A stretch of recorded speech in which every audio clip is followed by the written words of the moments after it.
42 অঙ্কটা করছি দেখো 42 বলছে from the following information of Nova limited calculate cash flow from investing activities. তো দেখো প্রথমে এইটুকু থেকে ইনভেস্টিং অ্যাক্টিভিটিস করবো একটা থেকে, আর 2 নম্বর পয়েন্ট থেকে অপারেটিভ করবো, ব্যাস হয়ে যাবে। ইনভেস্টিং অ্যাক্টিভিটিস করবো, এখানে দেখো কি কি দিয়েছে। মেশিনারি দিয়েছে, মেশিনের আবার অ্যাডজাস্টমেন্ট দিয়েছে। তাহলে একটা মেশিনারি একটা লেজার খুলবে, আর একটা অ্যাকুমুলেটর ডেমোনেশন একটা লেজার। সবার প্রথম আমরা মেশিনারির একটা লেজার খুলে ফেলি, মেশিনারি অ্যাকাউন্টের লেজার খুলে ফেলি।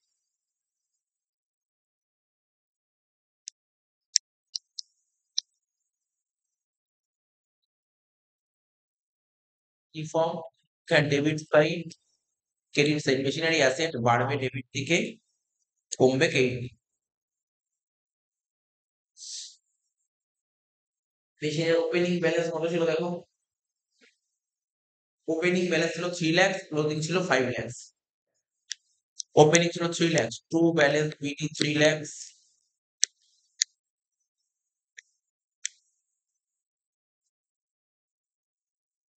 ওয়াই ব্যালেন্স সিটি 5 লাখ। সঙ্গে সঙ্গে আর একটা লেজার খুলতে বললাম, কি অ্যাকুমুলেটেড ডেপ্রিসিয়েশন অন মেশিন লেখো।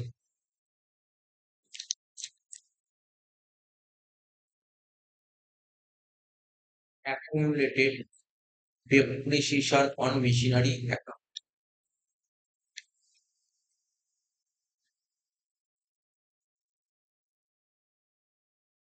Credit side, debit side, এটা লাইবিলিটি বাড়বে ক্রেডিট দিকে, কমবে ডেবিট দিকে। ব্যালেন্সটা লেখো। ব্যালেন্স বলেছিল কত, 80,000 আর 1 লাখ। লিখো ওপেনিং ব্যালেন্স, লিখো বাই ব্যালেন্স বিডি 80,000, আর এখানে লিখো টু ব্যালেন্স সিডি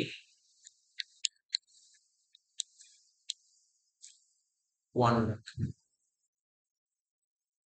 দুটো পয়েন্ট ক্লিয়ার করে দিলাম, দুটো পয়েন্ট ক্লিয়ার করে দিলাম।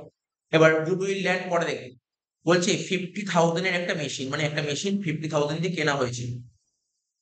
অ্যাকুমুলেটেড ডেপ্রিসিয়েশন মানে এই মেশিনটার এগেইনস্টে এতদিন পর্যন্ত 35,000 টাকা ইউজ করে ফেলেছে, ঠিক আছে তো? আর বিক্রি করে দিচ্ছি কত টাকা দিয়ে, 12,000 টাকা দিয়ে। দেখো আমি লিখছি, এখানে লিখছি, একটা ছোট্ট একটা ওয়ার্কিংস করছি। Profit or loss on sale of machine, কি লিখলাম, profit or loss on sale of machine. Profit or loss on sale of machine, machine বেচে কত টাকা প্রফিট হয়েছে বা লস হয়েছে। তাহলে প্রথমে জানবো কস্ট। মেশিনটা কেনা হয়েছিল কত টাকা দিয়ে, 50,000 টাকা দিয়ে।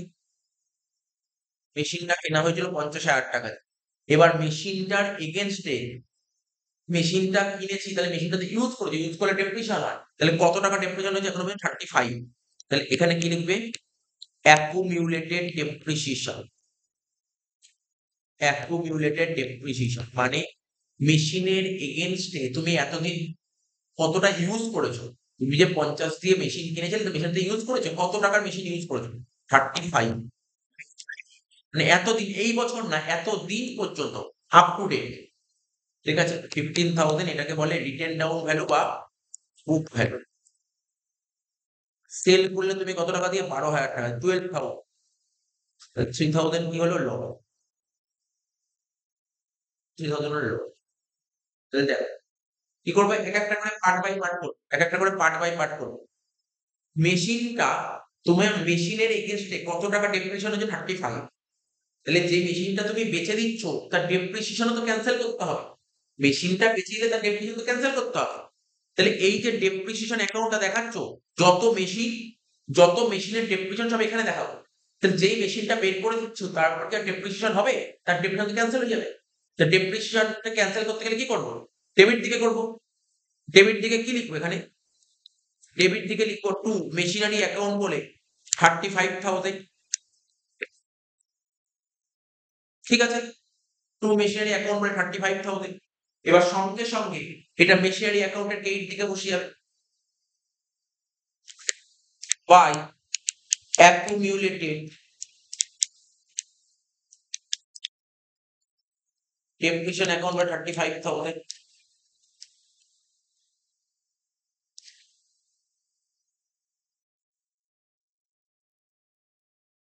ঠিক আছে, হলো। এবার মেশিনটা বেচেছো কত টাকা দিয়ে? 12,000। তা মেশিন বেচলে মেশিন কমবে, তাহলে এইট দিকে লেখো বাই ব্যাক বলে 12,000। মেশিন বেচে তোমার 3,000 টাকা লস হয়েছে, লস হলে মেশিনের ব্যালেন্স কমবে, এইট দিকে লেখো বাই এসপিএল 3,000 টাকা। হয়ে গেল মেশিনারি অ্যাকাউন্ট শেষ। মেশিন অ্যাকাউন্টটা মিলিয়ে দাও। এইট দিক দেখো কত হবে? 5,50,000, 5,50,000। সেই 5,50,000 এই দিকে 5,50,000 থেকে 3,00,000 বাদ দিলে কত হয়? 2,50,000। এটাকে কি লিখবো? To bank account. ঠিক আছে, তাহলে এত টাকা দিয়ে মেশিন কেনা হয়েছিল, টু ব্যাংক অ্যাকাউন্ট হয়ে গেল। ডেপ্রিসিয়েশন অ্যাকাউন্টটা মিলিয়ে দাও। 35, 1,35,000। 1,35,000 থেকে যদি তুমি 80 বাদ দাও কত হচ্ছে দেখো? 135 থেকে যদি তুমি 80 বাদ দাও 55,000 হচ্ছে। এটা কি লিখবো? By depreciation account. এত অব্দি ক্লিয়ার হয়ে গেল? আর কি বলেছে? হ্যাঁ বলো, কিছু বলবে? এবার ওই গুডউইল আর কি ছিল দেখো? গুডউইল ছিল আর ল্যান্ড ছিল। গুডউইল শুরুতে ছিল 1,00,000, শেষে হলো 1,50,000, মানে তুমি 50,000 টাকার গুডউইল পারচেস করেছো। এটা পারচেস করেছো। ল্যান্ড 1,00,000 ছিল 70 হলো, তার মানে 30,000 সোল্ড করেছো। এটা কি হয়? 30,000 তুমি ল্যান্ড কি করেছো? সোল্ড করেছো, সোল্ড। ব্যাস, সেইটা কি করবো? আর শেষ অঙ্ক, অঙ্ক শেষ হয়ে যাবে এই পার্টটা।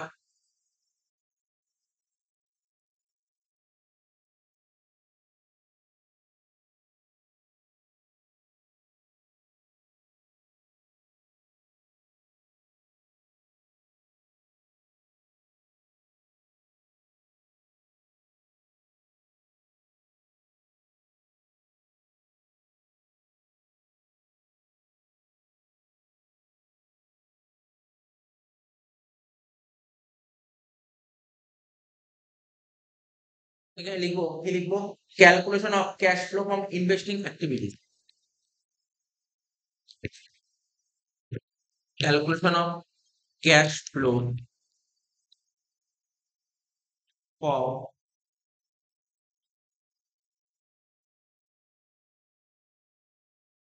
Investing activities. Calculation of cash flow from investing activities. তো শিখিয়েছি তোমাকে, নতুন করে বলার কিছু নেই। কি শিখিয়েছিলাম? এখানে ইনভেস্টিং এ কি আসবে? অ্যাসেট বিক্রি করলে আর কিনলে, সেল আর পারচেস, আর কিছু আসে না। তাহলে এই যে এটা হচ্ছে 12,000 অ্যাসেট সোল্ড করেছে, তাহলে কি লিখবো? Sale of fixed asset 12,000। লিখো সেল অফ ফিক্সড অ্যাসেট 12,000। ফিক্সড অ্যাসেটের নাম তো সেটা এখানে না, মেশিনারি, তাহলে লিখবো সেল অফ মেশিনারি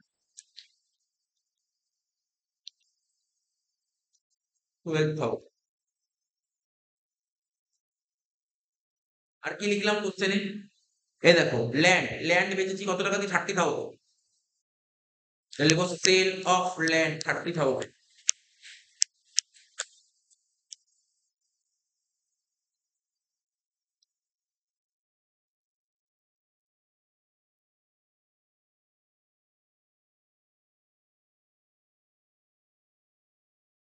42,000 হয়ে গেল।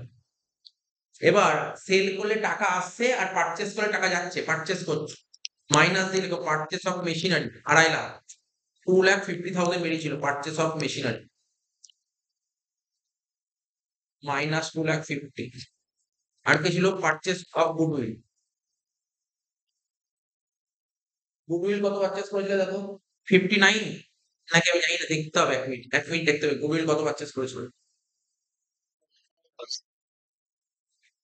গুডউইল 50,000।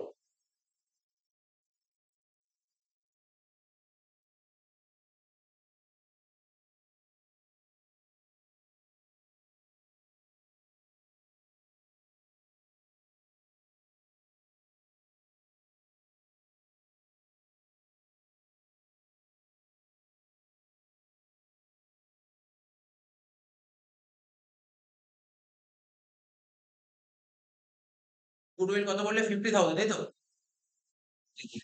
মাইনাস করি, 42 থেকে 3 লাখ মাইনাস করো।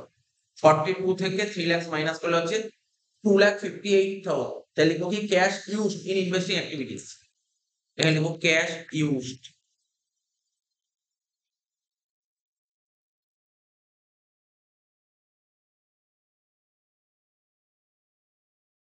মাইনাস 2,58,000 হয়ে গেল, শেষ।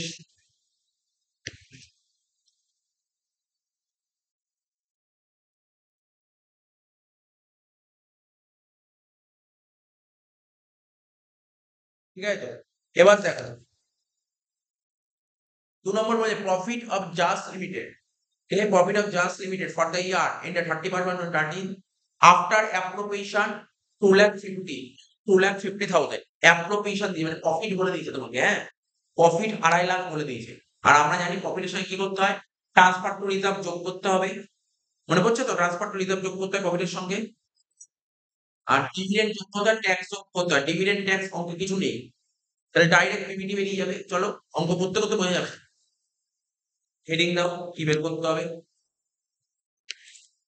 কি লিখো, calculation of cash flow from operating activities, এটাতে বের করতে বলেছে।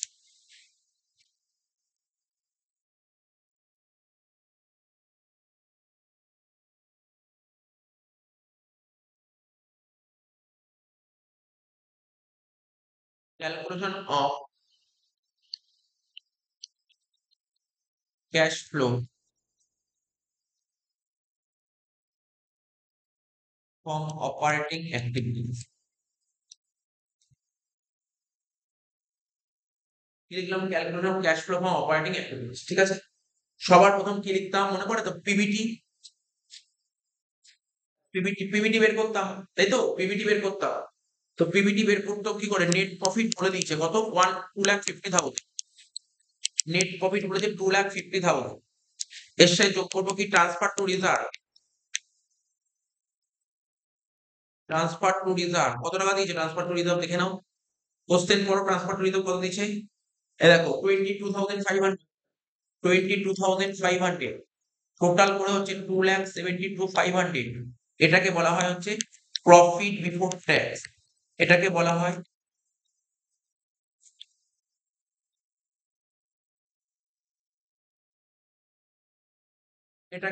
তোমার কি প্রফিট বিফোর ট্যাক্স। ঠিক আছে,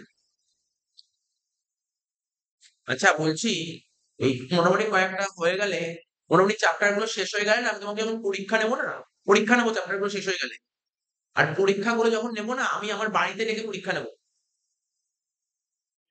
বুঝতে পারছো, তাহলে সুবিধা হবে, কারণ আমি যদি তোমাকে কোশ্চেন পাঠিয়ে দিই, তুমি বাড়িতে বসে পরীক্ষা দিলে তো সব বোঝা যাবে না, না তোমার এখানে বসে পরীক্ষা দেবে, কেউ ওই পেপার আমি সলভ করে দেবো, সেটা আবার অনলাইনে যেমন সলভ করে সেমন সলভ করে দেবো। ঠিক আছে, পরীক্ষাগুলো নেবো তোমার এই বোর্ড গুলো হয়ে যাক, তোমার ওই টেস্ট বলে না, ওটার পর পরীক্ষা নেবো। ঠিক আছে,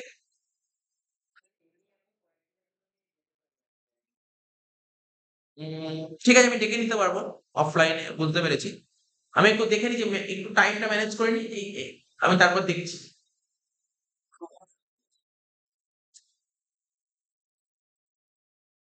আচ্ছা তাহলে 2,72,500 হয়ে গেল প্রফিট বিফোর ট্যাক্স, হয়ে গেল তো। এবার এর সাথে কি করতে হয়, আগেও শিখেছো, ওই নন ক্যাশ আর নন অপারেটিং এক্সপেন্সেস যোগ করতে হবে, non cash and non operating expenses. তাহলে কোশ্চেন খুঁজতে হবে এখানে, মানে কোশ্চেনের মধ্যে খোঁজো এখানে কি কি নন ক্যাশ আর নন অপারেটিং আছে। দেখো দেখো আমার চোখে পড়ছে গুডউইল রিটেন অফ, এটা নন ক্যাশ আর নন অপারেটিং এর মধ্যে পড়বে, loss on sale of furniture এটা পড়বে, এই দুটো পয়েন্ট পড়ছে নন ক্যাশ আর নন অপারেটিং এর, লিখে দাও। গুডউইল 9,000 আর লস অন ফার্নিচার 2,000,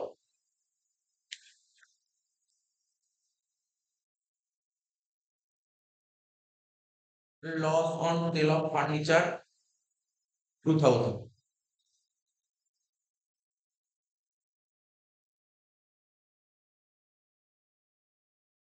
11,000, 2,72,500 প্লাস 11,000 কত হচ্ছে দেখা যাক, 2,72,500 প্লাস 11,000 কত হচ্ছে, 2,83,500, 2,83,500 হয়ে গেল।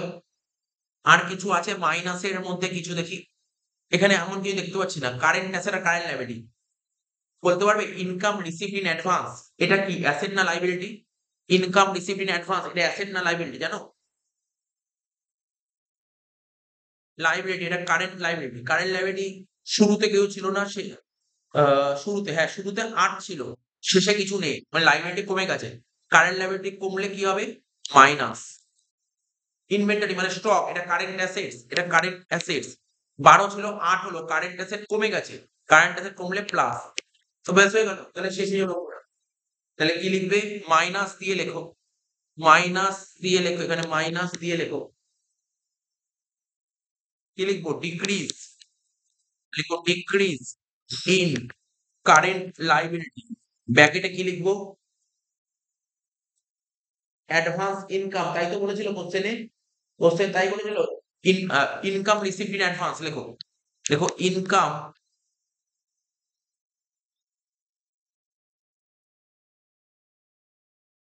ইনকাম রিসিভড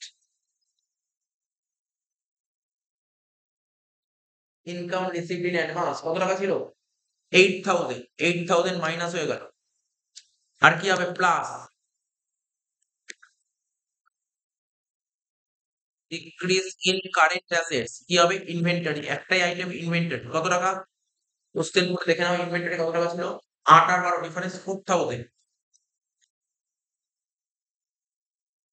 2,79,500 এটা হবে অ্যান্সার। এটাই হবে অ্যান্সার। বইতে এটা করেনি। বইতে কেন করেনি আমি এটা বলে দিতে পারবো তোমাকে কেন করেনি। বইতে ভুল করেছে। আমার মনে হয় যে বই ভুল করেছে। কারণ কি জানো? আমি বলবো। দেখো বই কি করেছে? দেখো আমার কাছে কেন মনে হচ্ছে বই ভুল করেছে? এই কোম্পানিটার নাম কি ছিল? নোভা। তাই তো? তার মানে ১ নম্বর কোশ্চেনটা নোভার পয়েন্ট বলেছে। আর ২ নম্বর পয়েন্টটা জ্যাসের পয়েন্ট বলেছে। দুটো আলাদা, আলাদা কোম্পানি। তাই তো? দুটো আলাদা কোম্পানি মানে দুটো আলাদা, আলাদা অঙ্ক। হ্যাঁ কি না বলো? দুটো আলাদা কোম্পানি, দুটো আলাদা, আলাদা অঙ্ক।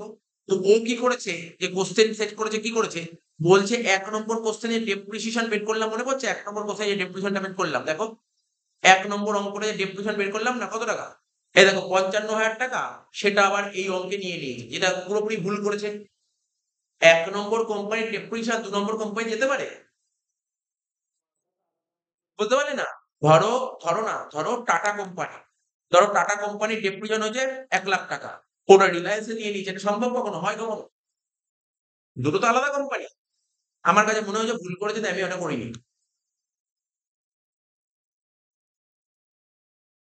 ঠিক আছে? হয়ে গেল তাহলে। তাহলে আমাদের খুব ভালো করে তোমার বাকি অঙ্কগুলো সব করা হয়ে গেছে। অপারেটিভ হয়ে গেল, ইনভেস্টিং হয়ে গেল। এবার ফাইন্যান্সিং চলে আসবে, ফাইন্যান্সিং। ঠিক আছে? তোমাকে দেখো পিডিএফ পাঠিয়েছি আমি।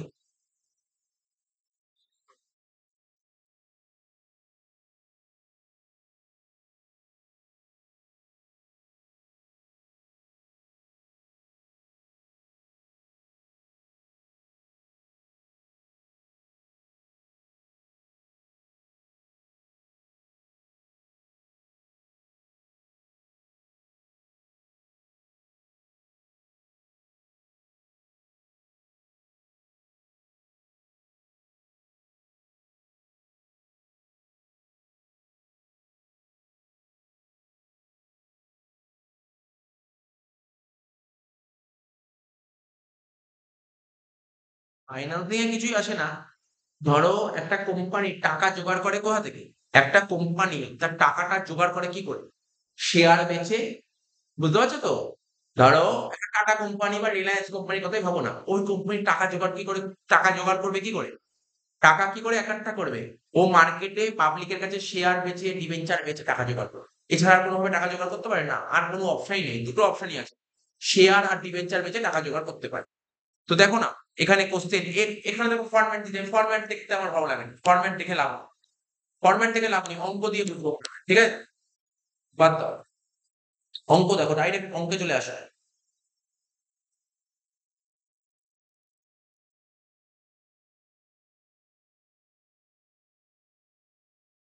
দেখো ভালো করে বুঝবে কিন্তু। কি বলেছে তোমাকে? ও তুমি বলছিলে না তোমার স্কুলে যে পরীক্ষা নিয়েছিল ফাইন্যান্সিং করতে দিয়েছিল? দেখো আজকের পর ফাইন্যান্সিং যেটা দিয়েছিল নিজে বাড়িতে করবে, একা, একা করবে। করে আজকে করানোর পর ফাইন্যান্সিং বাড়িতে যেটা দিয়েছিল স্কুলের কোশ্চেনে নিজে করবে, করে আমাকে দেখাবে। ঠিক আছে? বুঝতে পারলে তো? ঠিক ঠিক আছে। এই দেখো এখানে কি বলেছে? আমি তোমাকে কি বললাম? ফাইন্যান্সিং অ্যাক্টিভিটিতে কি আসে? একটা কোম্পানি কোন, কোন সোর্স থেকে টাকা জোগাড় করতে পারে? কি বললাম? একটা কোম্পানি কোন, কোন সোর্স থেকে টাকা জোগাড় করতে পারে? শেয়ার। সে যেকোনো শেয়ার হতে পারে। ইকুইটি শেয়ারও হতে পারে, আবার প্রেফারেন্স শেয়ারও হতে পারে। শেয়ার ইস্যু করে টাকা জোগাড় করতে পারে আর ডিবেঞ্চার ইস্যু করে টাকা জোগাড় করতে পারে।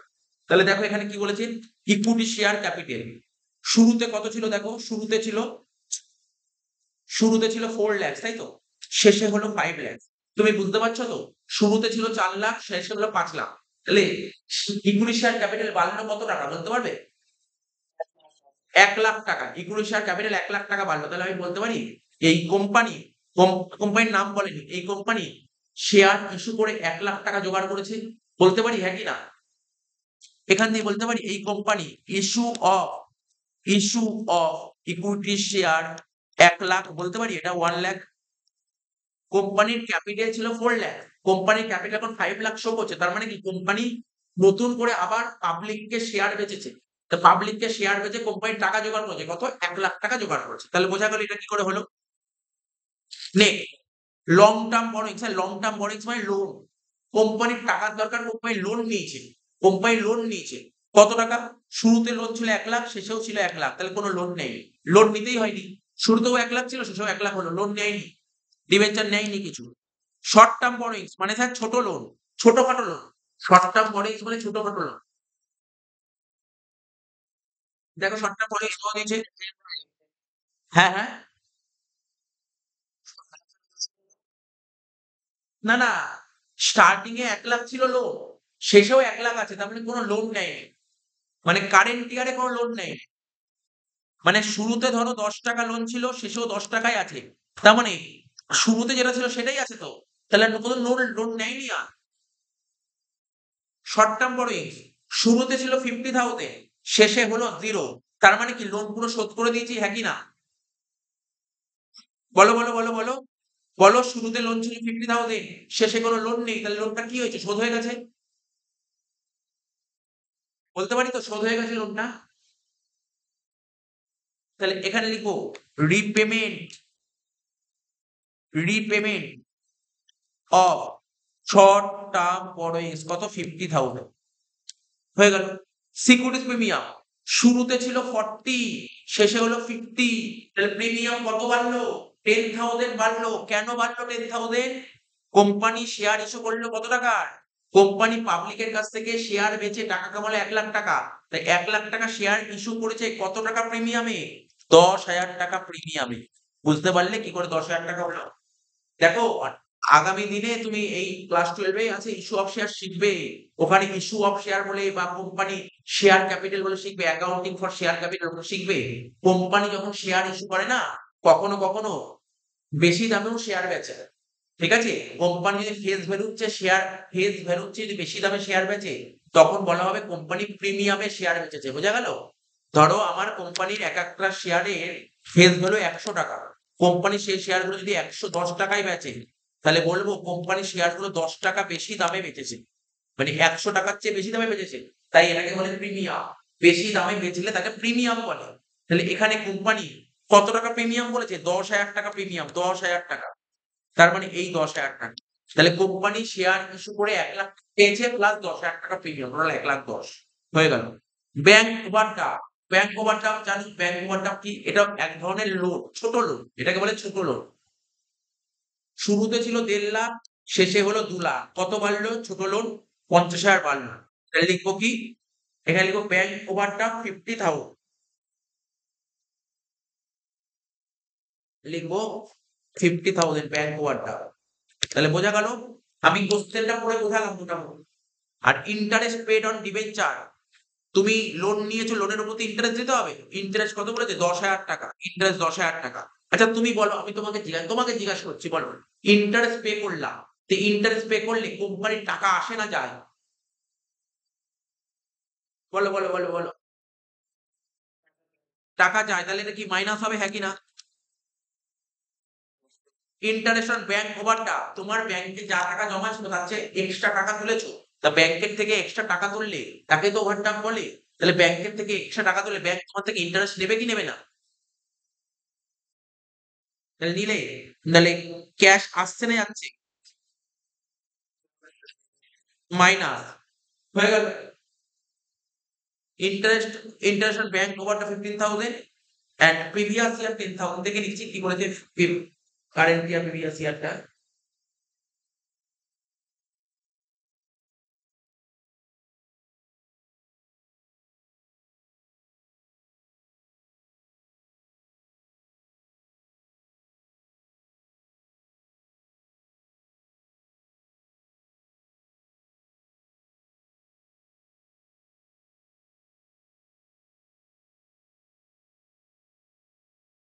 চলো আমরা করতে করতে বুঝবো।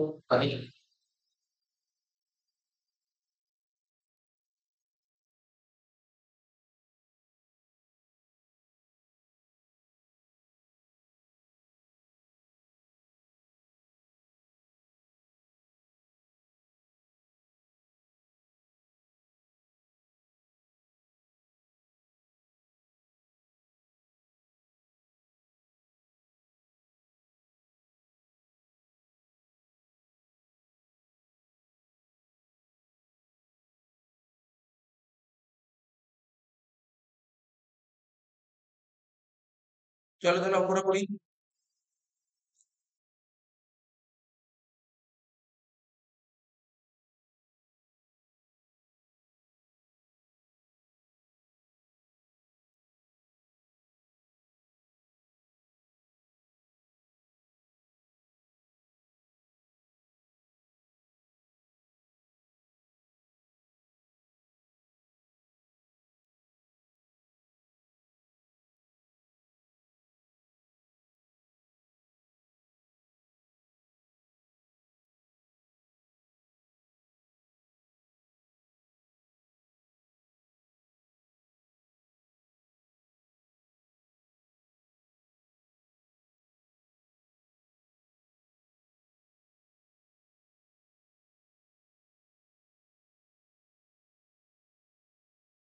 কি করছি? Calculation of cash flow from financing activities লিখো।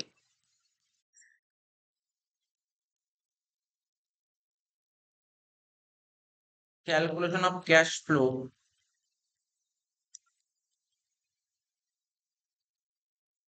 From financing activities.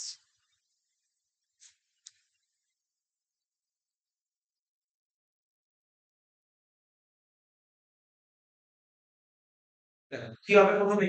প্রথমে যেটা তোমাকে বললাম লিখে লিখে দিলাম। শেয়ার ইস্যু করে কত টাকা আসছে? 1,00,000 টাকা। লেখো, লেখো issue of equity share capital. ব্র্যাকেটে লিখবে including premium, including premium. Company share issue করে 1,00,000 টাকা কামাচ্ছে প্লাস 10,000 টাকা প্রিমিয়াম। তো টোটাল কত হলো? 1,00,000 প্লাস 10,000 মানে 1,10,000 হয়ে গেল। তারপর কি বলেছে? তুমি ব্যাংক ওভারড্রাফট বেড়ে যাচ্ছে। ব্যাংক ওভারড্রাফট ছিল 1,50,000 হলো 2,00,000। তাহলে ব্যাংক ওভারড্রাফট বাড়লো কত? 50,000 টাকা। তাহলে লিখবো কি? Increase in bank overdraft. বুঝতে পারছো নিশ্চয়ই? তোমার কাছে টাকা আসলে প্লাস করবে, টাকা গেলে মাইনাস করবে। ব্যাংক ওভারড্রাফট ছিল 1,50,000 হলো 2,00,000। তার মানে ব্যাংকের থেকে ফেসিলিটি নিয়েছো 50,000 টাকা। তো প্লাস হচ্ছে এই জন্য ইনক্রিজ ইন ব্যাংক ওভারড্রাফট 50,000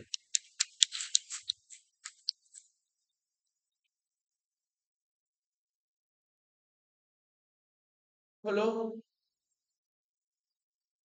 আর কিছু প্লাসের আইটেম নেই। 1,10,000 আর 50, 1,60,000। আর কি ছিল দেখো? এই দেখো, repayment of short term loan. তুমি শর্ট টার্ম লোন শোধ করলে কত বলো? তুমি লোন কত টাকা শোধ করলে? 50,000, হ্যাঁ কি না? মনে পড়ছে? Repayment of short term বড়োইং 50,000। তার টাকা চলে যাচ্ছে, মাইনাস করো। মাইনাস দিয়ে লেখো repayment of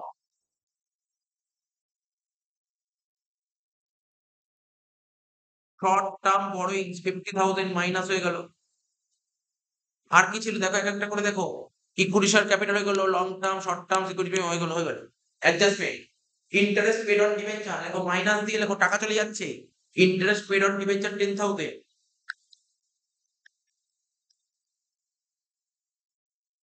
interest paid on debenture 10,000 minus হয়ে গেল। নেক্সট কি বলেছে? Interest on bank overdraft 15,000 minus দিয়ে লেখো ইন্টারেস্ট অন ব্যাংক ওভারড্রাফট 15,000।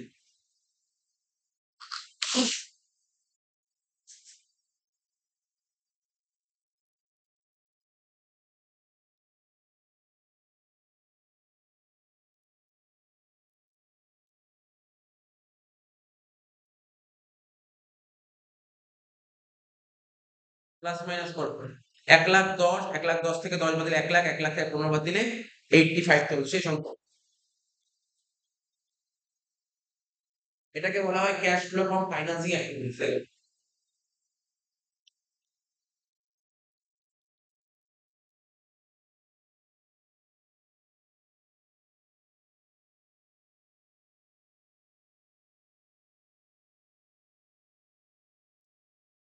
ঠিক আছে? এটাকে বলা হয় cash flow from financing activities হয়ে গেল এটা। এই অঙ্কটা শেষ 45 এর অঙ্কটা করবো এবার।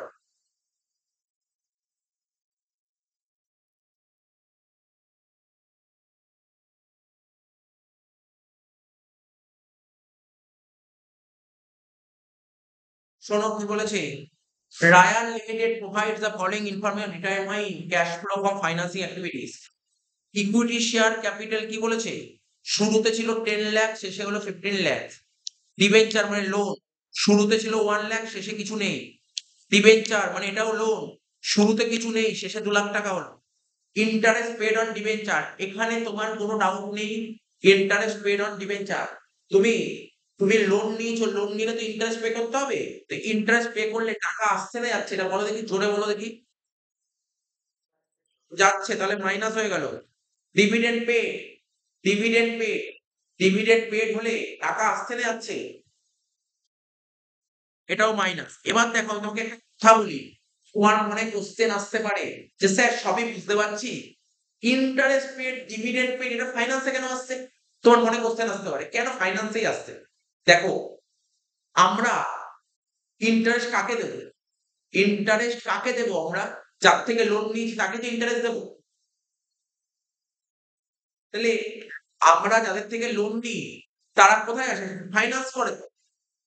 বুঝতে পারছো তো? আমরা যাদের থেকে লোন নিই, ঘুরিয়ে বলতে পারি তো আমাদের কোম্পানি তারা ফাইন্যান্স করেছে। যারা আমাদের কোম্পানি ফাইন্যান্স করে তাদেরকে তো ইন্টারেস্ট দিতে হবে। তার মানে এটা তো ফাইন্যান্সিং খরচা, এটা তো ফাইন্যান্সিং খরচা, হ্যাঁ কি না? এই জন্য ফাইন্যান্সিং এ আসছে। বুঝতে পারলে? তোমাকে যদি কেউ জিজ্ঞাসা করে ইন্টারেস্ট অন ডিবেঞ্চার কেন ফাইন্যান্সিং এ আসছে? সিম্পল ব্যাপার। কেননা আমাদের বিজনেসের লোন ডিবেঞ্চার হোল্ডাররা দেয়। তো যারা লোন দেয় তাদেরকে তো ইন্টারেস্ট দিতে হবে। এই জন্য ফাইন্যান্সিং আসে। বুঝতে পারলে? এই যে তুমি যখন অপারেটিং করছিলে মনে করার চেষ্টা করো, ইন্টারেস্ট অন ডিবেঞ্চার থাকলে তুমি ওখান থেকে কি করছিলে? ওখানে করা উচিত ছিল না। অ্যাকাউন্টেন্ট ভুল করে ইন্টারেস্ট অন ডিবেঞ্চার পিএল এ দেখাতো, যেটা পিএল এ দেখানো উচিত নয়। এটা পিএল এর খরচ নয়, এটা ফাইন্যান্সের খরচ। ফাইন্যান্সে দেখানো উচিত। অ্যাকাউন্টেন্ট ভুল করে অপারেটিং এ দেখাতো। অপারেটিং এ অ্যাকাউন্টেন্ট ভুল করে দেখাতো বলেই ওটা অ্যাডেড ব্যাক করতাম। ঠিক করতাম। বুঝতে পারছো নাকি বুঝতে পারছো না? তোমার মনে প্রশ্ন হতে পারে স্যার ডিভিডেন্ড ইন্টারেস্ট তো আমরা অপারেটিং এও করতাম, অপারেটিং এ কি করতে? প্লাস করতে। কেন প্লাস করতে?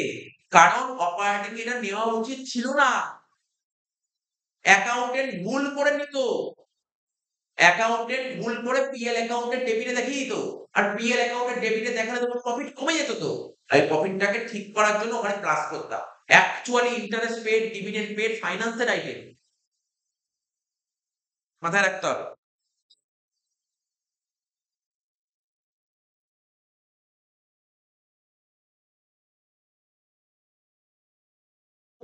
During the year 22-23, Ryan Limited issued bonus share in the ratio 2:1. Bonus মানে জানো? বোনাস মানে জানো? এমনি বলছি, তোমাকে বলছি বোনাস মানে জানো? বোনাস কাকে বলে? জানো হোয়াট ইজ বোনাস? হ্যাঁ? তোমার মাইক অন মানে কাজ করছে না আজকে?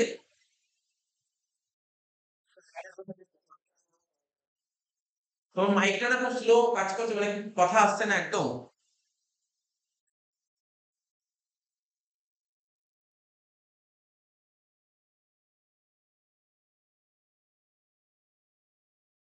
হ্যালো? হ্যালো?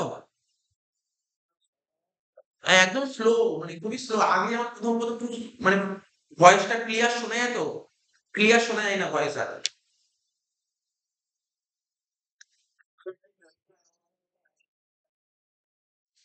বলছি বোনাস কাকে বলে?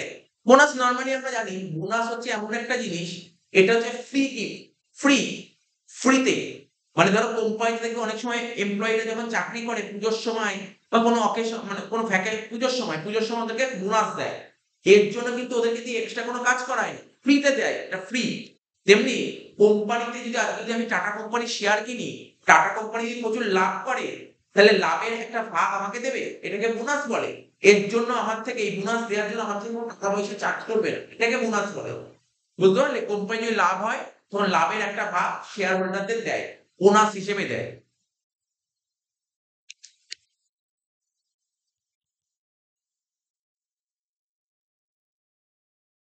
তো দেখো, তাহলে বোনাস দিচ্ছে কত? 2:1। 2:1 মানে কি? ভালো করে বুঝবে 2:1 মানে কি? ধরো এই রায়ান কোম্পানিতে তোমার যদি দুটো শেয়ার কেনা থাকে, তাহলে তোমাকে একটা বোনাস শেয়ার দেবে। বুঝতে পারলে? রায়ান কোম্পানি যদি তোমার দুটো শেয়ার কেনা থাকে, তাহলে তোমাকে একটা বোনাস শেয়ার দেবে। আবার বলছি মন দিয়ে শুনবে। রায়ান কোম্পানিতে তোমার যদি দুটো শেয়ার কেনা থাকে, তাহলে তুমি একটা বোনাস পাবে, একটা পাবে। দুটো কেনা থাকলে এবার ধরো, সাপোজ ধরো স্যার আমার ধরো রায়ান কোম্পানিতে 10,000 কেনা আছে, তো তুমি 5,000 বোনাস পাবে। 5,000 বোনাস পাবে। বোঝা গেল? আশা করি বোঝা গেল। দেখো, ইকুইটি শেয়ার ক্যাপিটাল সবসময় দেখবে বছরের শুরুতে কত ছিল? 10 লাখ। বছরের শুরুতে ইকুইটি শেয়ার ক্যাপিটাল কত ছিল বলো? বছরের শুরুতে 10 লাখ ছিল, 10 লাখ। এবার কি বলেছে? ডিরেকশন কি বলেছে? বলছে দুটো কেনা থাকলে একটা দেবে। তাহলে 10 লাখটা কেনা ছিল, 10 লাখ ছিল, তাহলে কত বোনাস পাবে বলো? 5 লাখ। তাহলে 10 লাখ ছিল, আরো 5 লাখ বোনাস হয়ে গেল। টোটাল কত হলো? 15 লাখ হলো, হ্যাঁ কি না? তাহলে ওপেনিং এ 10 লাখ, ক্লোজিং এ 15 লাখ। বোঝা গেল কি বোঝা গেল? কি করে 15 লাখ হলো? 15 লাখ কি করে হলো? বোঝা গেল? তাহলে বোঝা গেল। তাহলে এই আমি তোমাকে বলছি মন দিয়ে শোনো, ইকুইটি শেয়ার ক্যাপিটালে কোনো এন্ট্রি হবে না।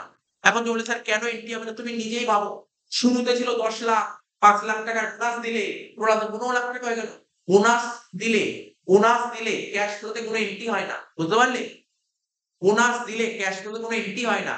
কারণ বোনাস দিলে ক্যাশের কোনো আসেও না, ক্যাশ যায়ও না। ক্যাশে কোনো আসেও না, ক্যাশ কোনো যায়ও না। বোনাস দিলে ক্যাশ আসেও না, ক্যাশ যায়ও না। বোঝা গেল? কোনো এন্ট্রি হয় না। তাহলে তুমি যখন অঙ্কটা করবে খাতায় যখন অঙ্কটা করবে, তখন দেখাচ্ছি কি করবে। এর কোনো এন্ট্রি করবে না, শুধু এই দুটোর এন্ট্রি করে অঙ্ক শেষ করবে।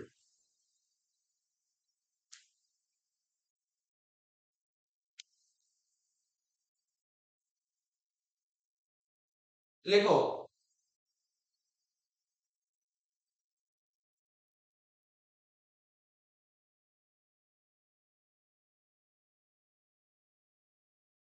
লেখো issue of 8% debenture. Issue of 8% debenture 2 lakh.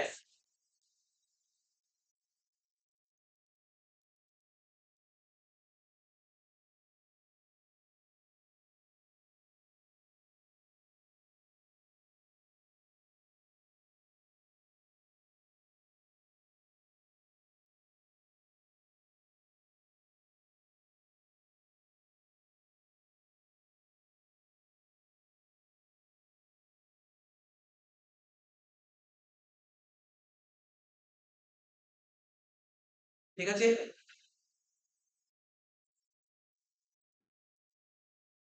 তারপর দেখো 10% ডিবেঞ্চার। শুরুতে ছিল 1 লাখ, শেষে ছিল 0। তার মানে তুমি ডিবেঞ্চার শোধ করেছো। লেখো redemption of debenture 1 lakh, minus দিয়ে লেখো।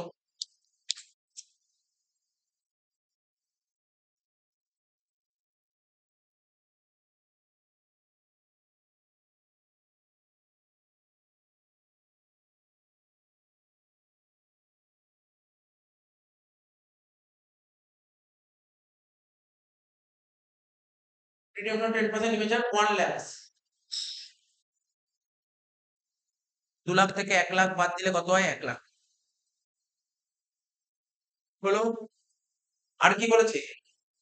Interest paid on debenture 10,000 minus হবে, মাইনাস দিয়ে লেখো ইন্টারেস্ট পেড অন ডিবেঞ্চার।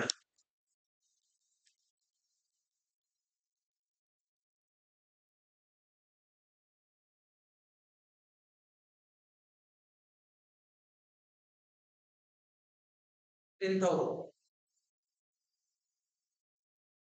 তারা বলছে কি ডিভিডেন্ড পেড 50,000, মাইনাস দিলে ডিভিডেন্ড পেড 50,000।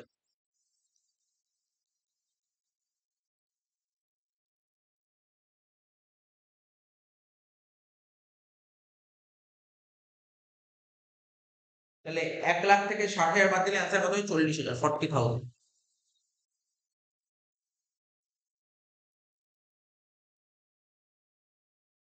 তাহলে কি লিখবো?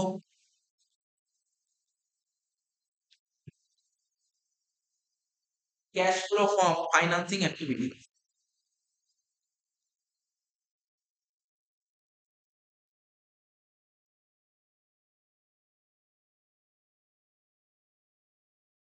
ঠিক আছে, হয়ে গেল অঙ্কটা। এ দেখো কি লিখেছে এখানে, bonus share are not shown in cash flow statement because cash is not transacted. হয়ে গেল এটা। 46 এর অঙ্কটা করবো।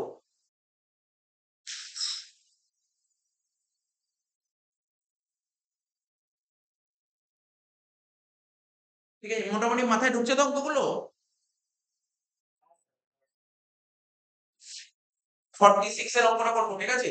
বলছে কি following information is taken from the balance sheet. ঠিক আছে, following information is taken from the balance sheet as at 31st March 2023। ঠিক আছে, অফ আ কোম্পানি। তো দেখতে পাচ্ছ তুমি, following information is taken from the balance sheet as at 31st March 2023 of a company. কোম্পানির একটা ব্যালেন্স শিট দিয়ে দিয়েছে। তুমি দেখতে পাচ্ছ প্রত্যেক, দেখো ভালো করে। এখানে দেখো ইকুইটি শেয়ার ক্যাপিটাল ছিল কত? 7 লাখ ছিল, 9 লাখ হলো। প্রেফারেন্স শেয়ার ক্যাপিটাল 5 লাখ ছিল, 3 লাখ হলো। সিকিউরিটি প্রিমিয়াম 1 লাখ, 1 লাখ ছিল, 1 লাখ 40 হলো। ডিবেঞ্চার 3 লাখ ছিল, 4 লাখ হলো। অ্যাডজাস্টমেন্ট কি বলেছে? Interim dividend on equity shares at the end of current ইয়ার 15%। আমাকে তুমি বলো ডিভিডেন্ড পে করলে, আচ্ছা তোমাকে যদি মানে এর পরবর্তী না এর পরের ক্লাসে আমরা যে অঙ্কগুলো করবো না ক্যাশ ফ্লো, কেমন অঙ্ক থাকবে জানো? একটা বড় অঙ্ক দেবে যেখানে পুরো করতে হবে, সবকটা একবারে করতে হবে। অপারেটিং, ইনভেস্টিং আর ফাইন্যান্সিং তিনটে একবারে করতে হবে। তো তোমাকে যদি কেউ, আমার কথা মন দিয়ে শোনো, তোমাকে যদি কেউ জিজ্ঞাসা করে আচ্ছা বলো ইন্টেরিয়াম ডিভিডেন্ড পে করেছে, এটা কোন অ্যাক্টিভিটিস, তুমি কি অ্যান্সার দেবে তাকে? তোমাকে যদি কেউ জিজ্ঞাসা করে ইন্টেরিয়াম, হ্যাঁ বলো, তোমাকে যদি কেউ কোশ্চেন করে, আস্ক করে, বলে বলো ইন্টেরিয়াম ডিভিডেন্ড পে করলাম, তাহলে এটা কোন অ্যাক্টিভিটিস এর মধ্যে পড়ে? অপারেটিং, ইনভেস্টিং নাকি ফাইন্যান্সিং? তুমি কি অ্যান্সার দেবে?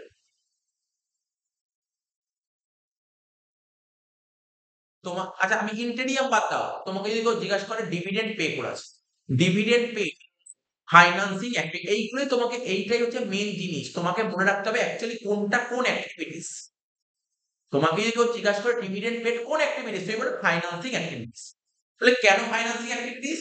তখন তুমি বলবে যে আমাদের কোম্পানিতে বিজনেস করতে গেলে তোমার টাকা লাগবে, আমাকে তো টাকা জোগাড় করতে হবে। তো শেয়ার আমাদের কোম্পানিতে, যে কোম্পানি কি করে মার্কেটে শেয়ার বেচে টাকা জোগাড় করে। একটা কোম্পানি যাদের থেকে টাকা নিল তাদেরকে তো ডিভিডেন্ড দিতে হবে, ওদের টাকা দিয়ে ব্যবসা করার পর বছরের শেষে ওদের ডিভিডেন্ড দিতে হবে। তো এটা তো ফাইন্যান্সিং খরচা করবে। বোঝা গেল? তাহলে এটা যদি কেউ জিজ্ঞাসা করে ইন্টেরিয়াম ডিভিডেন্ড কি, এটা কিন্তু কোম্পানির এক ধরনের ফাইন্যান্সিং অ্যাক্টিভিটিস। তাহলে ডিভিডেন্ড পে করলে কোম্পানির টাকা চলে যাচ্ছে, তাই এটা মাইনাস হবে। এখন প্রশ্ন হলো স্যার কত টাকা মাইনাস হবে এটা বলবেন? অবশ্যই বলবো, না বলার কি আছে? না বলার কি আছে? এটা কত টাকা মাইনাস হচ্ছে বলুন, বলো। এখানে কি বলেছে? 15% কি বলেছে? এন্ড অফ কারেন্ট ইয়ার। আচ্ছা, তোমাকে যদি কেউ জিজ্ঞাসা করে, ভালো করে মন দিয়ে শোনো কিন্তু এই কোশ্চেনটা করছি। তোমাকে যদি কেউ বলে ডিভিডেন্ড কার উপর হয়, এই যে 15%, তোমার কি আইডিয়া খাটিয়ে বলতে পারবে এই 15% যে আছে না, এই টাকাটা কার উপর 15% করবে? এখানে তো এতগুলো আইটেম আছে, কার উপর হয় ডিভিডেন্ড বলতে পারবে? জানো কি? জানলে বলো, না জানলে আমি বলে দিচ্ছি, অসুবিধা নেই। ডিভিডেন্ড, আচ্ছা ডিভিডেন্ড কারা পায় তোমার কি মনে হয়? ডিভিডেন্ড কারা পায়? শেয়ার হোল্ডাররা। তাহলে এখানে শেয়ার হোল্ডার বলতে কোনটা হতে পারে? হয় ইকুইটি নাই প্রেফারেন্স, হ্যাঁ কি না? আর কেউ আছে শেয়ার হোল্ডার? তাহলে মাথায় রাখবেন ডিভিডেন্ড সবসময় আমরা ইকুইটি শেয়ার হোল্ডারদের দিই। ঠিক আছে, প্রেফারেন্স শেয়ার হোল্ডারদের প্রেফারেন্স ডিভিডেন্ড দিই। মন দিয়ে শোনো, আমি যে কথাগুলো বলছি মন দিয়ে শোনো, শুনতে না পারলে আমাকে জিজ্ঞাসা করো, আমি বলছি। মানে এইগুলো আগামী দিনে যতদিন কমার্স নিয়ে এগোবে এই জিনিসগুলো তোমার কাজে লাগবে, কাজের জিনিস। প্রেফারেন্স শেয়ার হোল্ডারদের আমরা প্রেফারেন্স ডিভিডেন্ড দিই। প্রেফারেন্স ডিভিডেন্ড 12%, দেখো 12%। প্রেফারেন্স শেয়ার হোল্ডারদের যে ডিভিডেন্ড দেবো তাকে বলে প্রেফারেন্স ডিভিডেন্ড। আর ইকুইটি শেয়ার হোল্ডারদের যে ডিভিডেন্ড দিই তাকে বলে ইকুইটি ডিভিডেন্ড। ঠিক আছে, মনে থাকবে তো? আমি তোমাকে ডিফারেন্স বলে দিলাম। প্রেফারেন্স শেয়ার হোল্ডারদের যে ডিভিডেন্ড দিই তাকে বলে প্রেফারেন্স ডিভিডেন্ড, যেটা তোমার কোশ্চেনে বলে দেবে, কোশ্চেনে পার্সেন্টেজ বলে দেবে। এই দেখো পার্সেন্টেজ দেখেছো, 12% দেখেছো, এটা প্রেফারেন্স ডিভিডেন্ড। আর ইকুইটি শেয়ার হোল্ডারদের যে ডিভিডেন্ড দিই তাকে ইকুইটি ডিভিডেন্ড বলে। এই ইকুইটি শেয়ারের ক্যাপিটালের আগে কোনো পার্সেন্টেজ লেখা আছে? লেখা আছে কোনো পার্সেন্টেজ? কোনোদিন লেখা থাকবে না, জীবনে কোনোদিন লেখা থাকবে না। যদি কোনোদিন লেখা পাও আমাকে বলবে স্যার আপনি বললেন ইকুইটি শেয়ার ক্যাপিটাল আগে পার্সেন্টেজ লেখা থাকবে, এখানে লেখা আছে, কোনোদিন থাকতে পারেই না। ইকুইটি শেয়ার ক্যাপিটাল আগে কখনো পার্সেন্টেজ লেখা থাকবে না। ঠিক আছে? এটা ডিপেন্ড করে সেই বছরের প্রফিটের উপর। যদি সেই বছর প্রফিট হয় তাহলেই দেবে, আর প্রফিট না হলে দেবে না। এই জন্য কখনো ফিক্সড হয় না, আগে থেকে ফিক্সড হয় না। তো ইকুইটি শেয়ার ক্যাপিটালের উপর যে ডিভিডেন্ড দিই তাকে বলে ইকুইটি ডিভিডেন্ড, আর ইন্টেরিয়াম ডিভিডেন্ড এক ধরনের ইকুইটি ডিভিডেন্ডের মধ্যেই পড়ে। কত পার্সেন্ট দিই? 15%। কোন কার উপর দেবো? Sir and of current year. And of current ইয়ার কোনটা? 9 লাখ একই না? 9 লাখ তো এন্ড অফ কারেন্ট ইয়ার। তো 9 লাখের উপর 15% করো, 9 লাখের 15% করো, কত হচ্ছে? 1,35,000।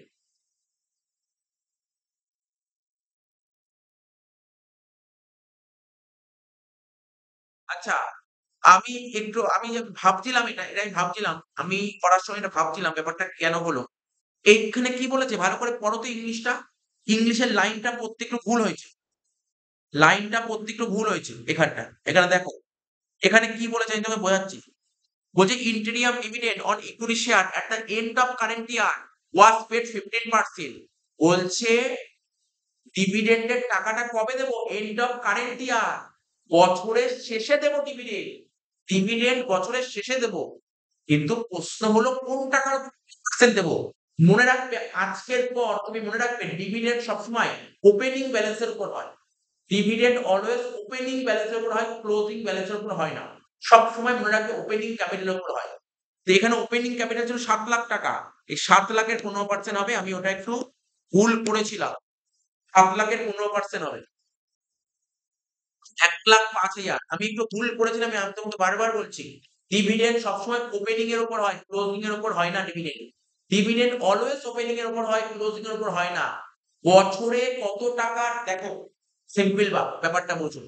তুমি বোঝো এই বছর কত টাকা ডিভিডেন্ড দেবো, বছরের শুরুতে ক্যাপিটাল কত ছিল তার উপর ডিভিডেন্ড। বোঝা গেল? আর এই বছরের শেষে যেটা ক্যাপিটাল থাকবে তার উপর ডিভিডেন্ড পরের বছর থেকে। বোঝা যাচ্ছে কি বলছি আমি? তাহলে 1,05,000 হলো। এবার বলছে dividend on preference share paid. তাহলে preference share dividend paid, preference share capital কত ছিল? 12%। 12% ডিভিডেন্ড দেবো।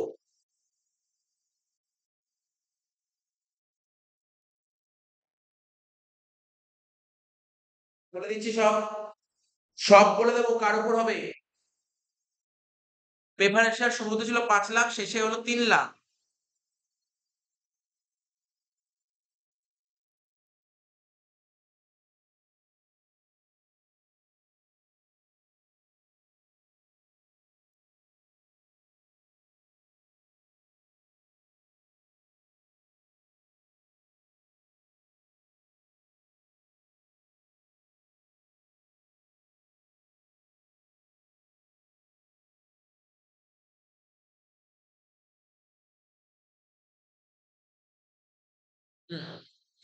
Dividend on preference share pay করবো কত? 12%। আমি কি বললাম? ডিভিডেন্ড কোন ভ্যালুর উপর হয়? ওপেনিং না ক্লোজিং? আগের অঙ্কটাই করলাম, আগের পয়েন্টটায়। ডিভিডেন্ড কার উপর হয়? ওপেনিং এর উপর। ওপেনিং ছিল কত? 5 লাখ, তাই তো? এখানে লিখো 5 লাখ।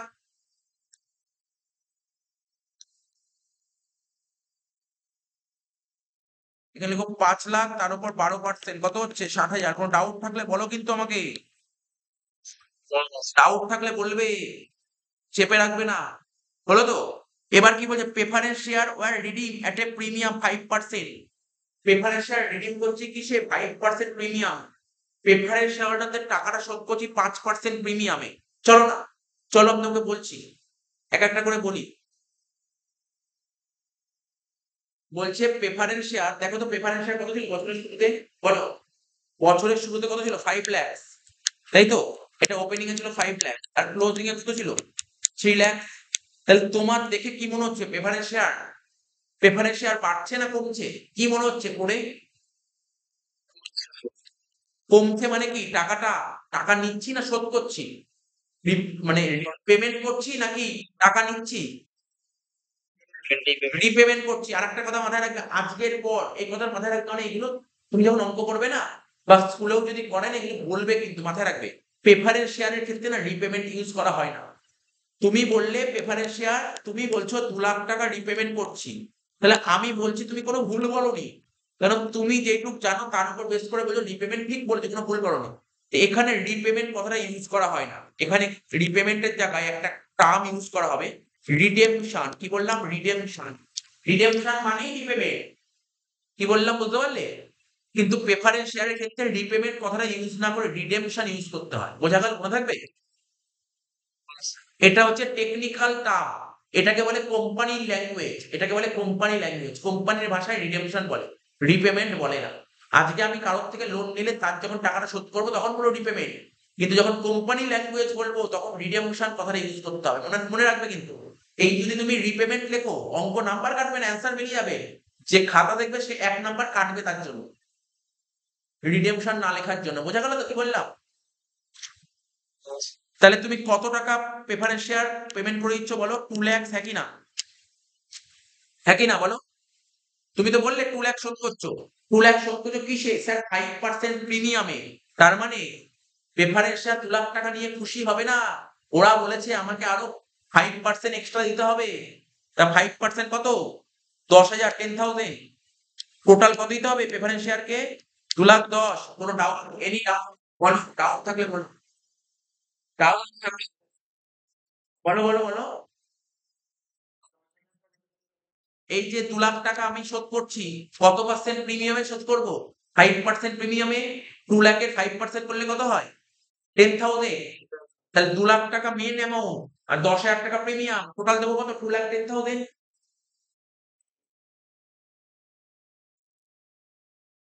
হ্যাঁ কি না বলো? হ্যাঁ কি না? সব কটা জিনিস ধরে ধরে বোঝাবো, আমি তো এখন বোঝাচ্ছি, আমি এরপরে যখন অঙ্ক করাবো আরো লিখে লিখে করাবো। তাহলে ইকুইটি শেয়ার বোঝালাম, প্রেফারেন্স শেয়ার বোঝালাম, ঠিক? এবার দেখো সিকিউরিটিজ প্রিমিয়াম। সিকিউরিটিজ প্রিমিয়াম শুরুতে কত ছিল বলো? স্যার 1 লাখ। শুরুতে কত ছিল বলো? 1 লাখ। শেষে কত ছিল? 1,40,000। তাহলে তোমাকে যদি কেউ জিজ্ঞাসা করে, দেখো সুন্দর করে লিখছি, securities premium opening closing. Opening এ কত ছিল বলো? ওপেনিং কত ছিল? 1 লাখ। ক্লোজিং এ কত ছিল? 1,40,000। তাহলে প্রিমিয়ামের ডিফারেন্স কত হচ্ছে? 40,000। তোমার প্রিমিয়ামে আছে কত? 40,000। তোমার প্রিমিয়াম 40,000 আছে, কিন্তু প্রেফারেন্স শেয়ার থেকে তুমি শোধ করলে, দাঁড়াও 1 মিনিট বলছি,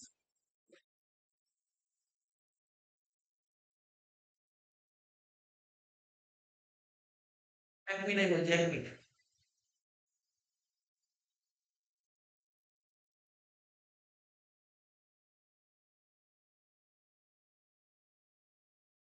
আচ্ছা, এই যে ওপেনিং ছিল 1 লাখ, ক্লোজিং ছিল 1,40,000, তাহলে কত বলে? 40,000।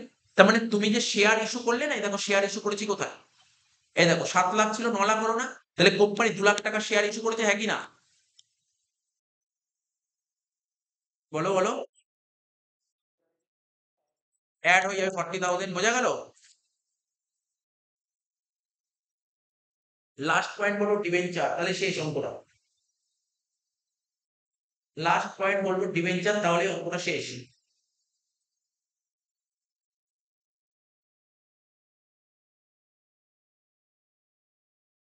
ডিবেঞ্চার কি বলেছিল দেখো, ছিল 3 লাখ হলো 4 লাখ, তাহলে ডিবেঞ্চার বাড়লো না কমলো?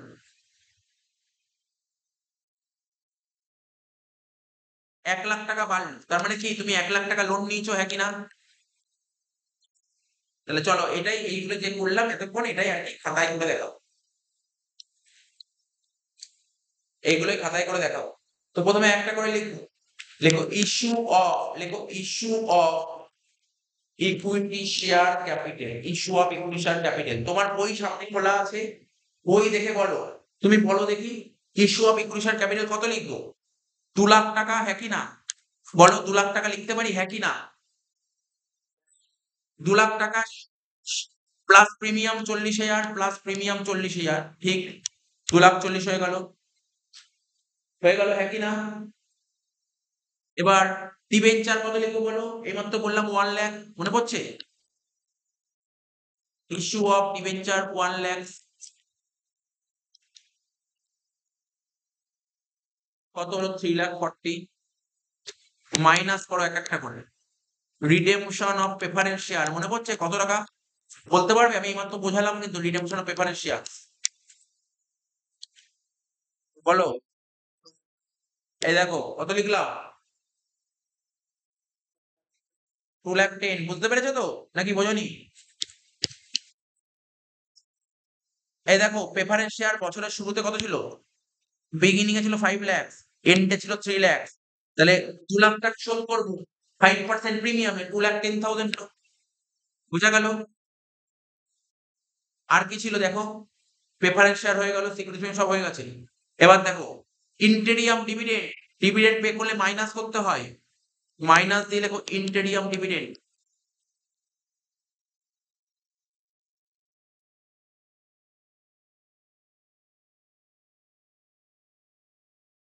ফিফটিন পার্সেন্ট কত বের করেছিল? 15% করে দেখো, এই দেখো 7 লাখের 15% 1,05,000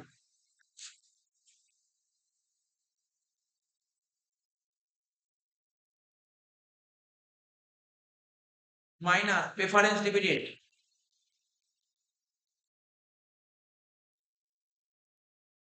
5 লাখের 12% 60,000,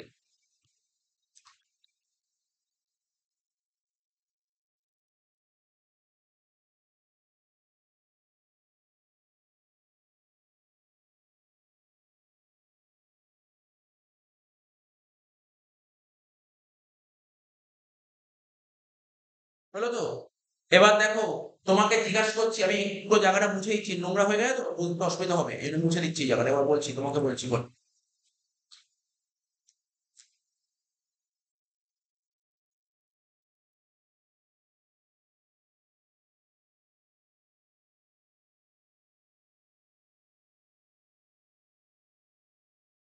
একটা নম্বর পয়েন্ট করেছি, 2 করেছি, 3 করেছি, 4 নম্বর পয়েন্টটা বাকি আছে। এটা বলছি new share and debenture were issue last date of current year, মানে কি বলছে জানো? শেয়ারের কোনো এফেক্ট পড়ে না, শেয়ারটা বেকার দিয়েছে। ডিবেঞ্চারটা শোনো, তুমি যে লোনটা নিয়েছো না, মনে পড়ে লোন? এই দেখো 3 লাখ টাকা, 4 লাখ টাকা, কত টাকা লোন নিলে? 1 লাখ টাকা লোন নিলাম তো। প্রশ্ন হলো লোনটা কবে নিয়েছি? বলেছে লোনটা নিয়েছি লাস্ট ডেট, ঠিক আছে? কি লেখা আছে? লোনটা নিয়েছি বছরের শেষ দিন। তুমি আগেও তো বহুবার বলেছি, এটা তো নতুন নয়, আগেও বলেছি এই চ্যাপ্টার পড়াতে গিয়ে। ধরো লোনটা যদি বছরের শেষ দিন নিই, আমি কি তাকে, আমি ধরো তোমার থেকে ধরো লোন নিয়েছি 31 ডিসেম্বর, তাহলে লোন যদি আমি কারোর থেকে বছরের শেষ দিন নিই, তাকে কি ইন্টারেস্ট দিতে হয়, হ্যাঁ কি না? ইন্টারেস্ট দেবো না। তার মানে আমি যে 1 লাখ টাকা লোন নিয়েছি 1 লাখের উপর ইন্টারেস্ট দেবো, হ্যাঁ কি না? না স্যার দেবো না, স্যার দেবো না, দেবো না। তাহলে আমাকে বলো, আমি তোমাকে একটু এঁকে দেখাই, ব্যাপারটাকে এঁকে দেখাই, দেখো এদিক তাকাও, শোনো।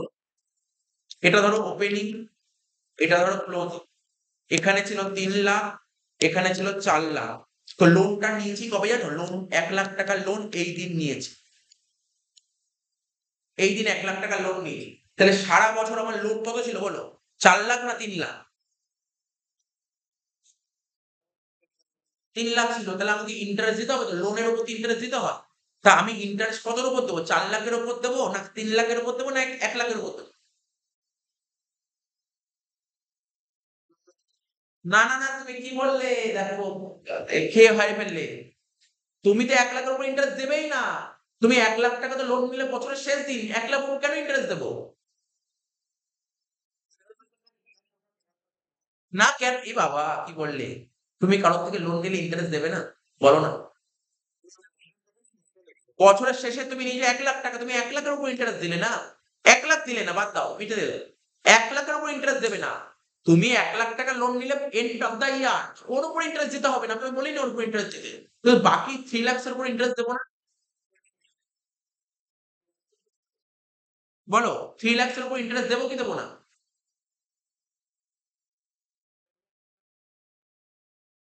কতর উপর দিতে হবে? কেন, কেন, কেন, কেন? এই তো আবার ভুল করলেন। 4 লাখের উপর কেন দেবো? 4 লাখের মধ্যে 1 লাখ টাকা তো এন্ড অফ দ্য ইয়ার নিয়েছি। 1 লাখ টাকা তো এন্ড অফ দ্য ইয়ার নিয়েছি লোনটা। তাহলে end of the year loan নিলে তো ইন্টারেস্ট দিতে হবে না। তো 1 লাখের উপর ইন্টারেস্ট দেবো না, 3 লাখস এর উপর ইন্টারেস্ট দেবো। এই দেখো বোঝো তোমাকে বলছি। তুমি ধরো তোমাকে বোঝাচ্ছি ধরো স্টেট ব্যাংক অফ ইন্ডিয়া ধরো এসবিআই। এসবিআই ঠিক আছে? এসবিআই থেকে ধরো আমি ডেটটা এইভাবে করছি ডেটটা। ধরো 1/1/2024 ঠিক আছে? বছরের শুরুতে এসবিআই তোমার কাছে 10 লাখ টাকা এই টাকাটা তোমার কাছে পায় 10 লাখ টাকা। আর এটা হচ্ছে 31 ডিসেম্বর 2024 এই দিন তুমি এসবিআই থেকে আরো 5 লাখ টাকা লোন নিলে। তাহলে টোটাল তোমার কাছে এসবিআই কত পায়? 15 লাখ টাকা। তাহলে তুমি এসবিআই কে কত টাকার উপর সুদ দেবে? 10 লাখ টাকার উপর সুদ দেবে নাকি 15 লাখ টাকার উপর সুদ দেবে নাকি 5 লাখের উপর? তোমার কি মনে হয়? 10 লাখের উপর সুদ দেবে। কেন 5 লাখের উপর দিলাম না? কারণ 5 লাখ টাকা লোন নিয়েছি আমি বছরের শেষ দিন। বছরের শেষ দিনে সুদ দিতে হবে না। তো 15 লাখের মধ্যে 5 লাখ বাদ। আমাকে 10 লাখের উপর সুদ দিতে হচ্ছে। বুঝতে পারলে? তো এখানে কতর উপর ইন্টারেস্ট দেবো? 3 লাখের উপর। 3 লাখস এর উপর ইন্টারেস্ট দেবো। তাহলে ইন্টারেস্ট পে করলে ক্যাশ কমে যাবে। এখানে মাইনাস দিয়ে লেখো ইন্টারেস্ট অন ডিবেঞ্চার 3 লাখস এর উপর 12% 36,000 শেষ অঙ্ক। 3,40,000 minus 2,10,000 minus 1,05,000 minus 60,000 minus 36,000 71 negative বেরোচ্ছে। লেখো cash used in financing activities.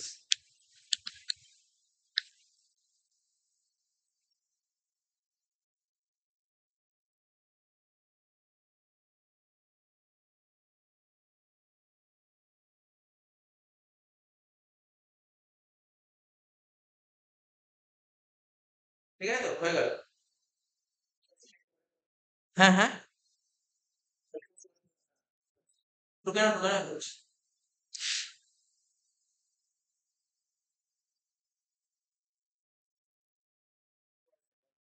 দুটো অঙ্ক বাড়িতে করবে 47 আর 48। তাহলে কিন্তু এই চ্যাপ্টার শেষ হয়ে যাবে পরের দিন থেকে। আর কি আছে দেখি আর কত অঙ্ক আছে দেখি আমি বলছি। এবার গোটা অঙ্ক আছে। গোটা অঙ্ক কটা আছে? একটা দুটো দেখছি গোটা অঙ্ক কটা আছে। গোটা কমপ্লিট সাম।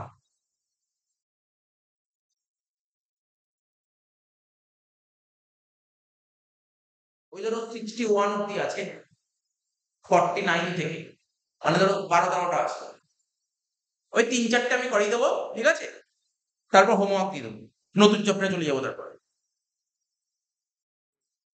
ঠিক আছে? এগুলো করে নিও বাকি অঙ্কগুলো করে নিও।